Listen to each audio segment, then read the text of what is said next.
जरा सोचिए एक ऐसे साम्राज्य के बारे में जिसकी नींव एक सपने पर रखी गई थी, दक्कन की पथरीली पहाड़ियों के बीच।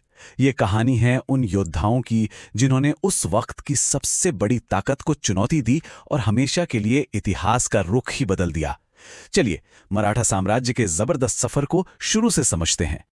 लेकिन सवाल तो यही है, आखिर ये हुआ कैसे? कैसे दक्कन की पहाड़ियों से निकले कुछ मुट्ठी भर लड़ाकों ने उस ताकतवर मुगल साम्राज्य की नींव हिला दी जिसके सामने बड़े बड़े राजा सिर झुकाते थे? ये सिर्फ इतिहास का एक पन्ना नहीं है, ये एक बहुत बड़ी पहेली है। तो इस पहेली का जवाब हमें मिलता है 17वीं सदी में। कहानी की शुरुआत होती है एक योद्धा के सपने से, एक ऐसी चिंगारी से जिसका नाम था स्वराज, यानी अपना राज। जरा उस दौर की कल्पना कीजिए, पूरे भारत पर मुगलों का एक छत्र राज था। उनकी ताकत के आगे कोई खड़ा नहीं हो सकता था। दक्षिण में बीजापुर और अहमदनगर जैसी सल्तनतें थीं। ऐसे में अपना शासन, अपनी पहचान, ये सोचना भी लगभग नामुमकिन सा लगता था। और इसी माहौल में 1630 में शिवनेरी किले में जन्म हुआ छत्रपति शिवाजी महाराज का। उनके पिता शाहजी भोसले बीजापुर सल्तनत में एक बड़े सरदार थे, लेकिन असली प्रेरणा मिली उनकी मां जीजाबाई से। उन्होंने ही शिवाजी के दिल में स्वराज यानी खुद के शासन का सपना जगाया था। तो सपना तो देख लिया गया, पर एक सपने को हकीकत में कैसे बदला जाता है, बस यहीं से शिवाजी महाराज की जबरदस्त सूझबूझ और बहादुरी की कहानी शुरू होती है, जिसने एक साम्राज्य खड़ा कर दिया। शिवाजी का सबसे बड़ा हथियार था गनीमी कावा। अरे ये गुरिल्ला युद्ध का वो तरीका था जिसमें मराठे माहिर थे। सोच के देखिए, छोटी छोटी फुर्तीली टुकड़ियां जो पहाड़ों जंगलों में छिपकर अचानक बिजली की तरह हमला करती और पलक झपकते ही गायब हो जाती थी। और इस रणनीति का सबसे बड़ा सबूत जब उन्होंने बीजापुर के खतरनाक सेनापति अफजल खान को हराया।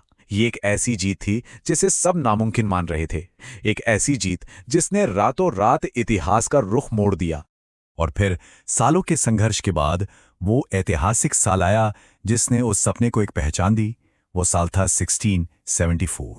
1674 में रायगढ़ किले में शिवाजी का राज्याभिषेक हुआ और मराठा साम्राज्य की नींव रखी गई।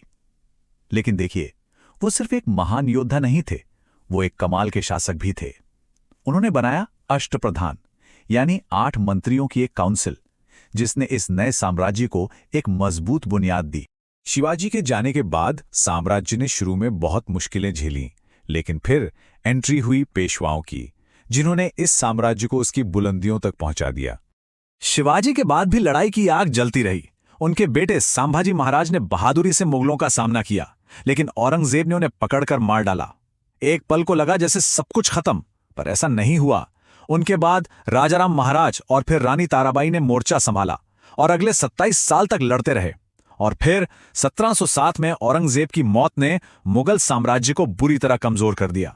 मुगलों के कमजोर होते ही मराठा साम्राज्य के अंदर एक बड़ा पावर शिफ्ट हुआ। अब असली ताकत राजा के हाथ से निकलकर पेशवा यानी प्रधानमंत्री के हाथ में आ गई। और इस नए दौर के सबसे बड़े हीरो थे पेशवा बाजीराव प्रथम। उनका कहना साफ था, आओ हम इस मुरझाते हुए पेड़ यानी मुगल साम्राज्य के तने पर ही वार करें, टहनियां तो अपने आप गिर जाएंगी। साम्राज्य अपनी बुलंदी पर था, लेकिन अब कहानी एक ऐसे मोड़ पर आ रही है जो सबसे दर्दनाक है।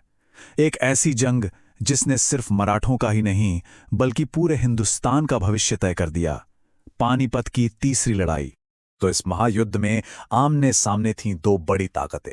एक तरफ थे मराठे जो पूरे उत्तर भारत पर अपना कंट्रोल जाते थे, और दूसरी तरफ थी अहमद शाह अब्दाली की अफगान फौज जो मराठों को रोकने के इरादे से आई थी। और फिर वो दिन आ ही गया। साल था 1761 और नतीजा एक भयानक हार। मराठों के लिए एक ऐसी तबाही जिसकी किसी ने कल्पना भी नहीं की थी। लाखों सैनिक मारे गए, एक पूरी की पूरी पीढ़ी खत्म हो गई और साम्राज्य की ताकत रातों रात बिखर गई। ये एक ऐसा जख्म था जो फिर कभी पूरी तरह से भर नहीं पाया। पानीपत के जख्म भी भरे भी नहीं थे कि मराठों के सामने एक नया और ज्यादा चालाक दुश्मन आ खड़ा हुआ। अब कहानी अपने आखिरी पड़ाव की तरफ बढ़ रही थी, जहां सामना था अंग्रेजों से। तो ब्रिटिश ईस्ट इंडिया कंपनी के खिलाफ 3 बड़ी जंगें हुईं। पहली जंग तो लगभग बराबरी पर रही, लेकिन दूसरी जंग में अंग्रेजों को जीत मिली, जिसने मराठा सरदारों को काफी कमजोर कर दिया। और फिर हुई तीसरी और आखिरी जंग 1817 से 1818।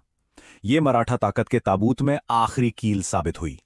1818 में आखिरी पेशवा बाजीराव द्वितीय हार गए और इसी के साथ मराठा साम्राज्य का आधिकारिक तौर पर अंत हो गया। भारत की सबसे बड़ी ताकत अब अंग्रेज बन चुके थे। लेकिन क्या किसी साम्राज्य की कहानी सिर्फ उसकी हार के साथ खत्म हो जाती है? बिल्कुल नहीं। चलिए अब बात करते हैं उस विरासत की जो मराठा साम्राज्य आज भी हमारे इतिहास में छोड़ गया है। तो आखिर मराठे इतने जरूरी क्यों हैं? क्योंकि उन्होंने मुगल राज को सीधे सीधे चुनौती दी और तोड़ा, जब कोई और ऐसा सोच भी नहीं सकता था। उन्होंने भारत के एक बहुत बड़े हिस्से को पहली बार एक देसी ताकत के नीचे एकजुट किया। स्वराज के लिए उनका संघर्ष आगे चलकर आजादी की लड़ाई के लिए एक बड़ी प्रेरणा बना। और हां, उन्होंने एक ऐसी मजबूत पहचान बनाई जो आज भी महाराष्ट्र की रगों में दौड़ती है। तो मराठा साम्राज्य की ये कहानी एक तरफ तो बेमिसाल हिम्मत की है और दूसरी तरफ एक दर्दनाक हार की। पर जरा एक पल के लिए सोचिए, अगर पानीपत का नतीजा कुछ और होता तो आज भारत का इतिहास और शायद इसका नक्शा भी कैसा होता? ये सवाल ही हमें बताता है कि इस साम्राज्य का असर कितना गहरा और जबरदस्त था।